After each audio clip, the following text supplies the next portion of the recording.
All right, people, we're back, man. Legal Elbow Radio, another exciting episode for you guys, man. This is Brian from Legal Elbow Radio, Legal Elbow on Twitter. And this is Dan from MMA Aftermath on Facebook and Twitter. A lot of people are coming out because Bones Jones hasn't signed his contract right now, okay? And they're saying, come on, Bones, sign your contract. What are you, chicken? What's wrong with you? That's not the case, okay? That's not the case of the new pro athlete. The new pro athlete wants to barter for as much money as he can get.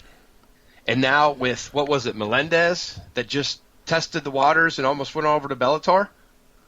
Yeah. Recently? Oh, yeah. That was like the first step on, let's test the waters and let's get the highest bidder. Okay? We've had people, we've had multiple athletes, you know, from whatever sport you want to say, do the same thing and, you know, go out on the free agent market, test the waters. Okay, let's say if he does that at the end of his contract when it's up and Bones Jones goes out to Bellator or, you know, wherever you want to say, and they offer him, you know, hey, here's $5 million. Let's just throw it out there, $5 million a year. Okay, guess what, UFC? That means you got a match. Yeah. Okay? Yep. That means you got a match. Okay, because right now Bones Jones could sign for, you know, hey, $2 million, $4 million with UFC. He doesn't know what he could go out. Bellator could come out and say fucking $10 million right now. Boom.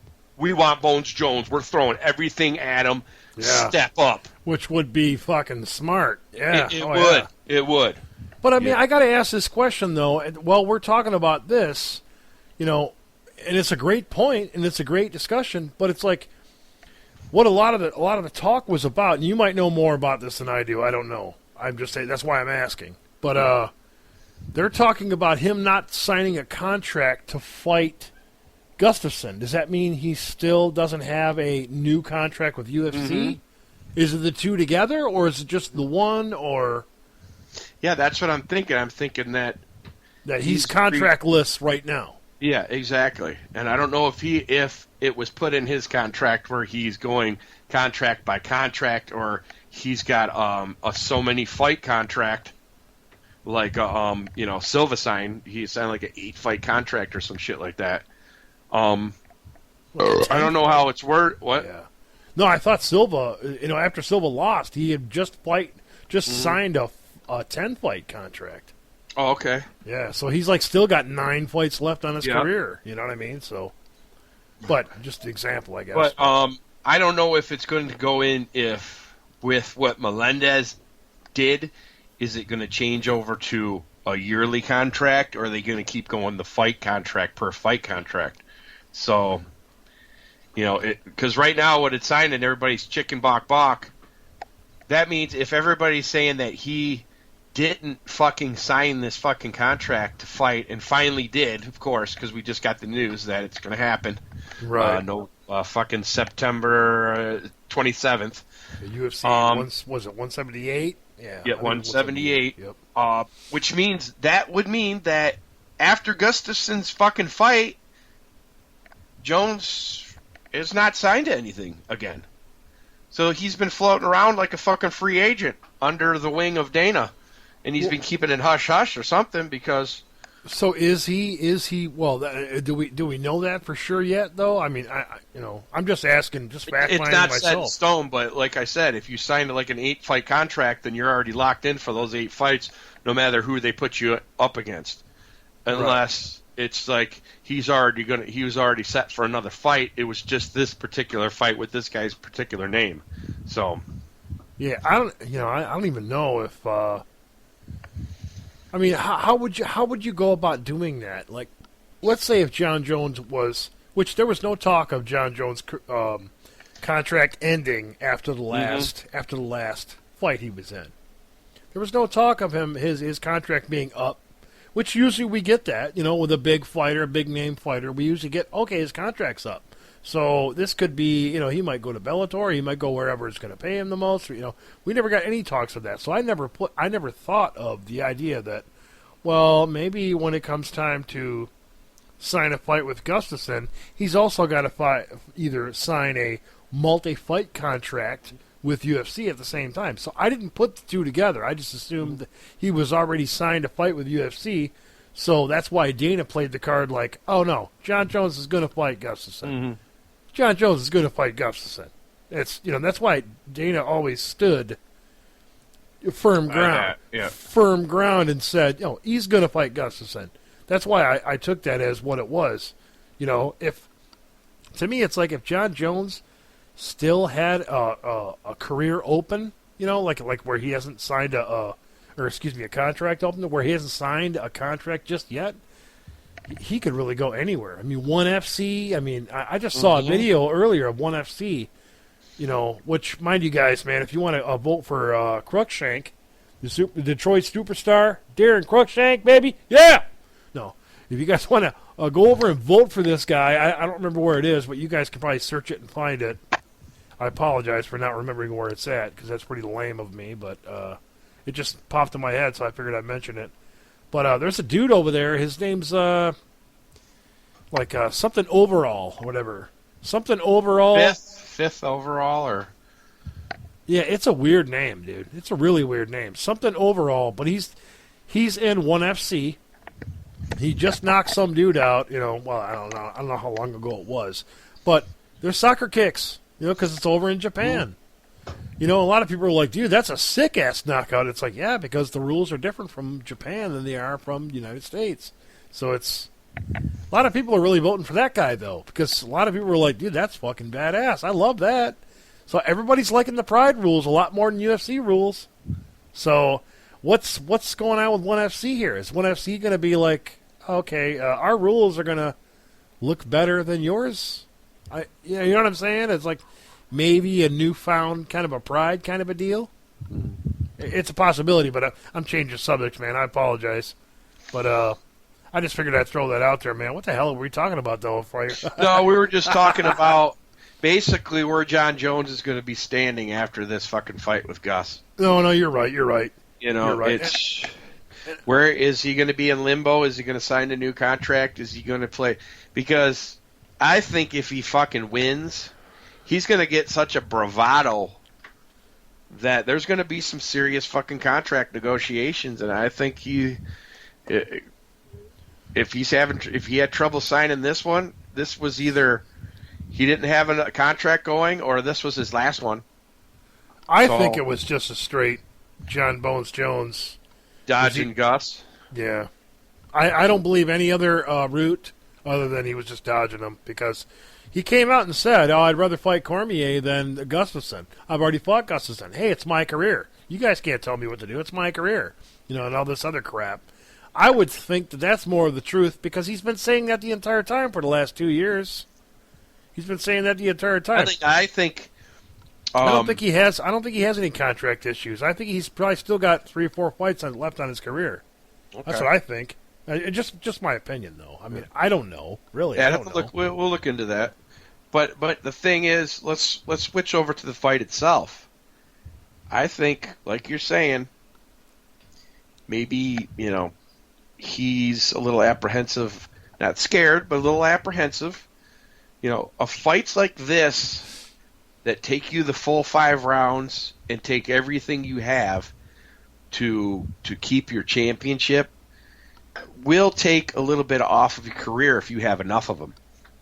Okay, now, and you're later, the twilight of your career, instead of being a higher level, you can drop down, after your mid-30s pretty quick. We've seen it with other fighters, that have been in fucking wars. And we're seeing it with fucking Shogun right now and like Hendo. They've been in multiple wars. And John Jones, if he gets in the ring with Gus, it's going to fucking be a war. And he might have that in the back of his fucking head that maybe Gus this time is going to fucking figure me out, man. Yeah. It's. I don't doubt that at all, man. The thing about Gus is he's got fucking reach too.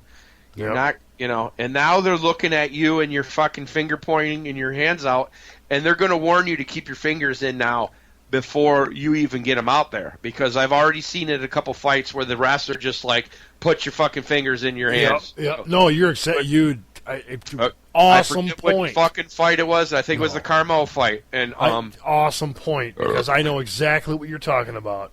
awesome point because they're already fucking nipping it, Yep. doing the proverbial nip it in the bud. So, and props to the fucking refs, not the judges. Props to the fucking refs. Once the judges get their fucking heads out of their asses, we'll give them some props too. But props to the refs for doing that kind of shit. And I think it's Roberts. Not Daniel Roberts, but something Roberts, Robert something, is a certain judge. Dude, props to that guy, man. 'Cause that guy was resetting shit, replacing shit where it needed to restart it. How you could stop a fight and then restart a fight. And he was very verbal, too, with, saying how he wanted the fight to go. So letting the guys know. Right. He was very fucking good with it. Leon Roberts, maybe? Okay. Maybe Leon Roberts, bald dude.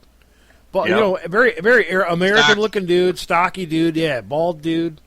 Yeah, Leon Roberts. I'm almost sure. I almost wanted to give him fucking ref of the month or something. You know what I mean? Something. To say this dude is commendable, man, because he's going above and beyond what a lot of the other guys aren't doing. Yep. You know what I mean? It says a lot. 'Cause a lot of them are just going out there fluffing off and fart-assing around and making out grocery lists and shit and, it's bullshit. You're fucking paid to do what you're doing, dude. Quit dicking around. You're not in here all that often. Ass wipe. Had the early part of the year and the last part, the end of last year, we had a lot of fucking early stoppages, dude, that we were fucking bitching about. Suspect stoppages we were going out about. And to see a guy like this fucking step up and take command and say, this is how I want the fucking fight to go, and you're not going to fucking do your own thing. You're going to stay by the rules. That's fucking, like you said, commendable, man. Big props. Yeah. But who do you have in this fight, in the rematch? Just, let's put a fucking cap on it. Well, it's really hard to say because you got a guy like John Jones, and I'm going to throw this out quick, man. I'm not going to waste a lot of time with it, but you got a guy like John Jones, which is really good.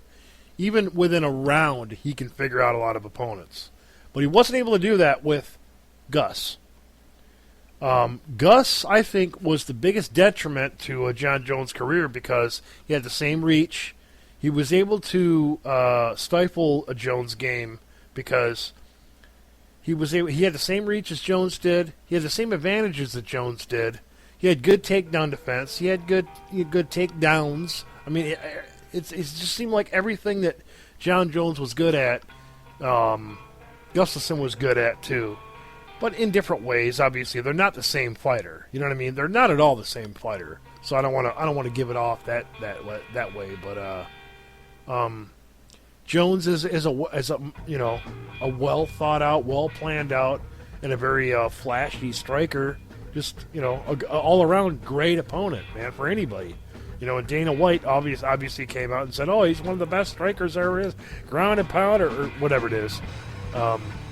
You call it pound for pound, best fighter there ever is. I think that's because he signed the contract. I think that's the only reason why Dana said that. But because Dana was pretty pissed before John Jones signed that contract. He was like, "No, John Jones doesn't do matchmaking. John Jones needs to stop." He said all the shit that we saw in the past. He needs to stop trying to matchmake. He's not a matchmaker. And whatnot. So And Gustafsson's been on the sideline here, just as far as I know, not voicing a whole ton of opinion, just saying, "Hey, I want the fight. Let's make the fight happen." I'm gonna weigh in the area of a Gustafsson because he has to. Gustafsson, I'm gonna give a little bit of a side to a John Jones too, but Gustafsson has to think that just because you did really good against this guy this time. Don't think that he's going to come in here with the same game plan, and it's going to be the same match over again. He has to be smarter than that. If he's not, it's his own fucking fault. But at the same time, it's like, while John Jones is, it's the same thing for John Jones. It's like you can't come in here thinking that this guy's going to approach you the same way. He's going to try different things. He's going to try to fool you, and it might fail him. Who knows, man? Gustafsson might really try to fool John Jones into thinking something different and might really fail miserably and get submitted, or who knows. But I would think when it comes to a really fucked up thing happening, it's going to be in John Jones' favor. But when it comes to almost knocking somebody out, I think it could be fucking Jones on the fucking ropes here a few times, man. For some reason, I just see it. I'm not saying he's going to get knocked out, but I think he's going to be in trouble a few times in this fucking fight, dude. This is like Gus's. This is it, man. This is Gus's fucking really his final chance, and he's not going to see John Jones again for a while, dude. You know, if he doesn't take this fucking belt, man, he doesn't need this decision, really. He needs this knockout. He needs to knock John Jones out, bro. Yeah, you got to look in the pros and the cons of it. You know, the pros for Gus is to keep this bitch in the middle of the fucking ring. The cons is if you let fucking John Jones get you against the cage, he is going to administer fucking elbows and knees in the same thing we see in the fucking last fight. Yeah. What he did to what's his nuts. The same thing he did with Lyoto Machida too. Yep. You know, I hate to fucking say it, man, but because Lyoto Machida was winning that fight until they got against the cage, and John Jones fucking imposed his will. Yeah, he pulled his will, and made his own magic happen.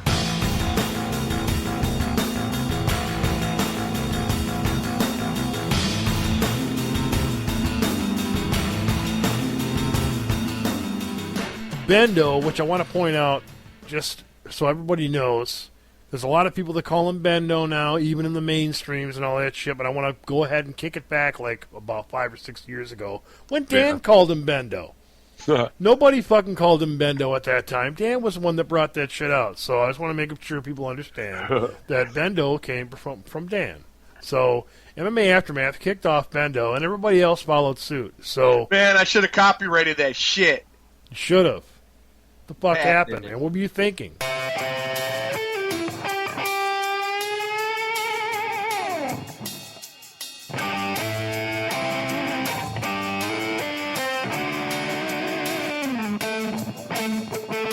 But a lot of people are fucking straight ahead saying that, man, Khabilov's gonna fucking ruin this dude, and it's like I can't buy it yet. I'd love to see it. Don't get me wrong, man. I don't have anything, no ill will towards fucking Bendo. You know what I mean? But I think Khabilov's a talented dude. I mean, there's no mistaking these Russian guys that have the proper training, man. It's just they're made for this.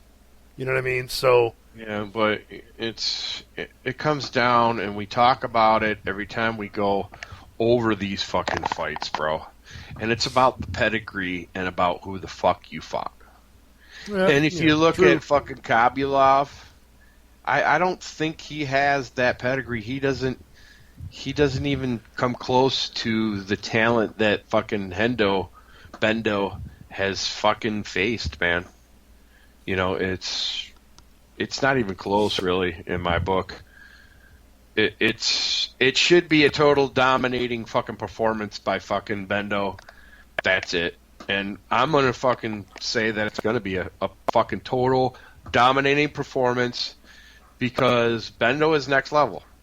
And the only fucking person that can beat him is the guy that's even more next level. Showtime. So, you know, he's not number one right now, but he's number two. Khabilov is fucking number 11, bro. The last 3 fights of Rostam Khabilov, Vince Pitchell, December 2012, which Vince is coming off a sweet win, and he beat him by KO, suplex, and punches. Yancy Medeiros, TKO, thumb injury. I don't know what the hell that's about, but and Jorge Masvidal, decision, unanimous. About to get crushed by fucking our boy from Detroit, Hazel Tucky.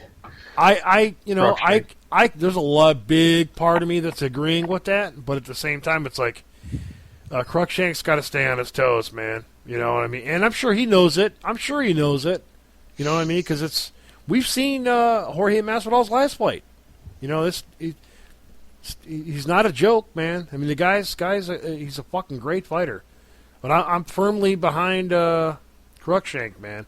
He can fucking do this. He can do this. He's going to shank somebody. Yeah, you know, like you said before, somebody is getting shanked. So, hey, man, that's the way it's going to go down.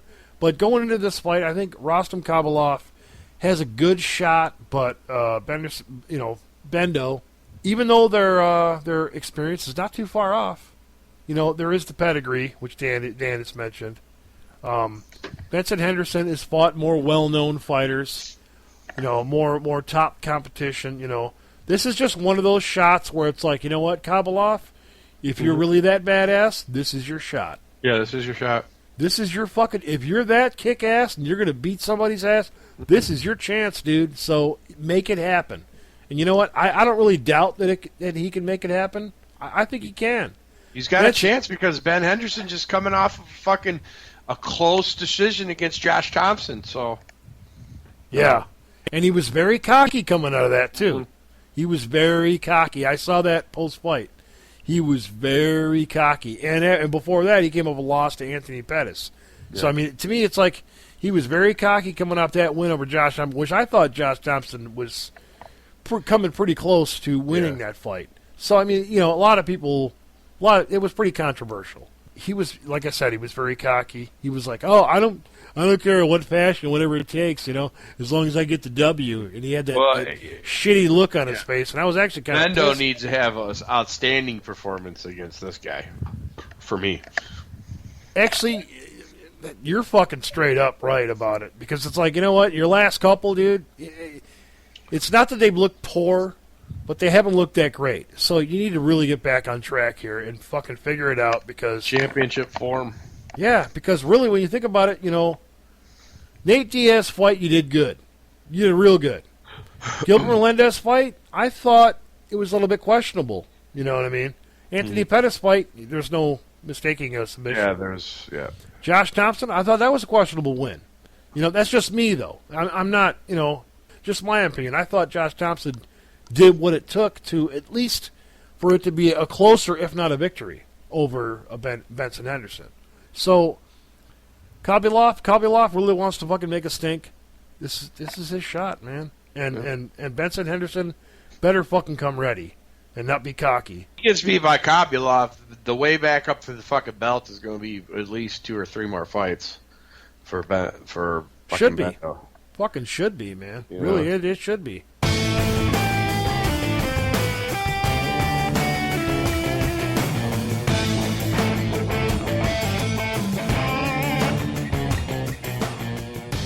It just says to me, is Rostam Khabilov ready to rise the occasion? Yeah. If he's ready to rise the occasion, kick ass, man. Let's see him do it. But you know what? He's got a fucking formidable opponent. And you got 5 rounds in the fucking cage with the former champ. That being said, man, let's take a break, and we're going to come back. We're not going to talk about we're going to talk about the bloody Sanchez when we get back. Put it that way. All right. All right, man. Sounds good. We'll be back.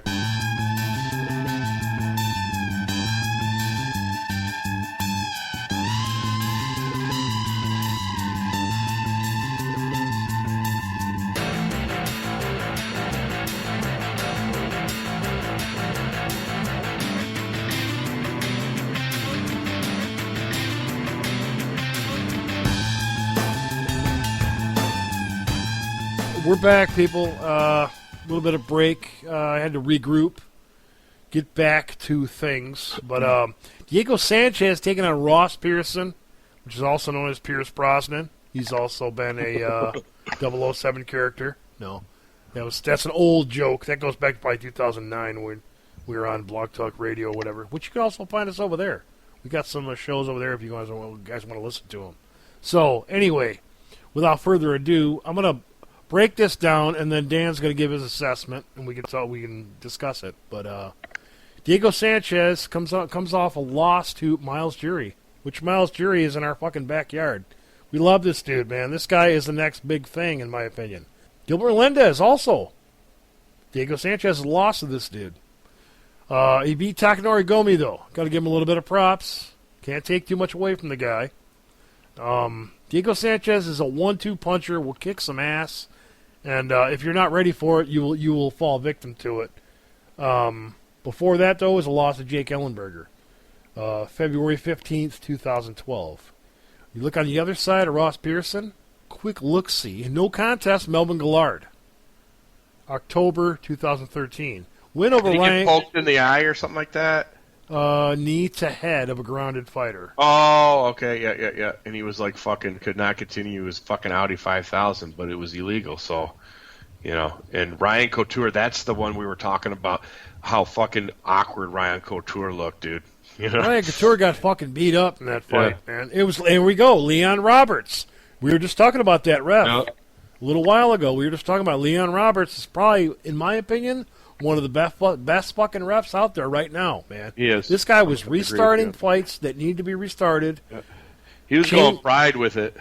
Yeah, he really was, man. He was changing positions when they needed to be changed. Check this guy's ball sack out because he just got his nuts wrecked. And he wasn't taking forever with it. He was like, hey, if you need to take the 5 minutes, take the 5 minutes. If you don't need to, let's go at it. Blah, blah, blah. Yeah, I mean, he was on top of things. They should have a big bean bag of ice, though, in case you get kicked in the fucking just nuts. one you big can just block sit down on it. Exactly. Yeah, one big block of ice. You just sit your nuts down on it. You're good to go. George. I almost said it, man. George Soteropoulos. Triceratopoulos. Every time we talk about this guy, we got to break it out. So we gotta. But a win over him, so there's a decent a loss to Cub Swanson, a win over Junior Ascenso, and a loss to Edson Barboza before that, which we're going back to 2011. Let's not pay too much attention to that. But so, I mean, there's not a shit ton of difference in competition, but I would say as of recent, the last 5, I would give Diego Sanchez a little bit of edge, in my opinion. But Diego Sanchez comes in with reckless abandon. He does. And with if hands Ross, yes. Why his if face Ross, looks like it does at the end of every fight. Break it down, Dan. Who do you got doing what? I got fucking Ross Pearson. Let's take a decision. Let's go to decision because, that's what Diego Sanchez likes to do. I don't care. He doesn't knock people out. He goes decision. His face shows it. Diego Sanchez needs to take a Vanderlei Silva or a Big Nog hiatus and get that fucking surgery done where you're taking out all the scar tissue. Because if you just look down Diego Sanchez, it's all fucking decision. He goes to decision, no matter if he wins or loses, decision. And his face is fucking shown this punishment. With his reckless abandon, like you said, hands down, I would rather fucking eat 5 shots to get 1 off mentality. Ross Pearson's going to be looking to connect on Diego Sanchez and put him out. I don't know if he can do it, but this might even be a doctor stoppage because Diego's been fucked up that bad, and he's 1 punch away from getting a big old gaping hole over his fucking eye, or that's what kind of scar tissue we're talking about. It can look ugly, and it could cost you your fight. Because we've seen it, man. We've seen fucking Diego Sanchez in a bad way. Yeah. Oh, yeah. So, Diego, great career. You're on the ass end, brother. I got Pearson. Ross Pearson still is a formidable opponent. A lot of people got to understand that. This guy he's a tough dude, man. There's a lot of Dennis Seaver, Cole Miller, Spencer Fisher, Edson Barboza. He's spent a lot of his career fighting some tough dudes, man. So I'm kind of backing up what you're saying, but at the same time, it's like I still think it's a tough fight to call.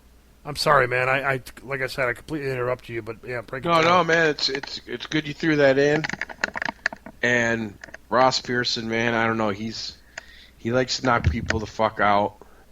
To just fucking let everybody know that Diego Sanchez's fucking career is basically over, at least in this fucking organization.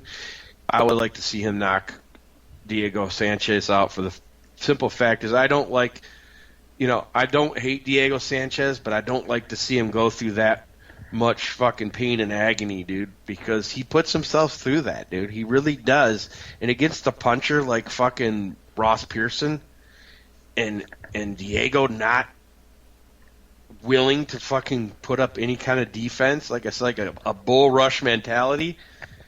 Reckless abandonment. Yeah, reckless abandon, dude. And I thought his last fucking fight he was gonna fucking change his ways, but right off the bat, he didn't fucking have nothing to do with that. He wanted to fucking go in, and I don't know, man. Look, Miles Jury lit his ass up. Yep. Fucking 3 rounds, man. Beat the fuck out of him, really. And before that, Gilbert Melendez beat the shit out of him. I mean, Miles Jury looked like fucking Machida against him, dude. And if you can go back and watch this fight with Miles Jury and Diego Sanchez, if you're a Diego Sanchez fan, watch Miles Jury take out Diego Sanchez single-handedly, easily. And coming into that fight, everybody had Diego. Fuck, dude, I had Diego. Yeah. I had Diego fucking just bum rushing him and beating him down. And you know what? I'm thinking the same thing with Ross Pearson. Ross Pearson, I'm hoping he's going to show me wrong. Yeah, I really am, man. Miles Jury came out of that Diego fight, didn't even look like he was in a fight. He didn't. Yeah, he was completely unscathed, and Diego Sanchez, look, he went through a fucking meat grinder. Mm-hmm. That's why I liked Miles Jury before that fight, but that fight really proved to me, holy shit, yeah. Miles Jury whipped this dude's fucking ass into shape without a fucking hitch, without a problem. That's next level type shit, and you know what? He's undefeated. The next opponent might want to get Miles Jury to the ground because that was kind of like some next level fucking striking, dude. So good show, brother, like always. But it's time for us to go steadfast. And God beer.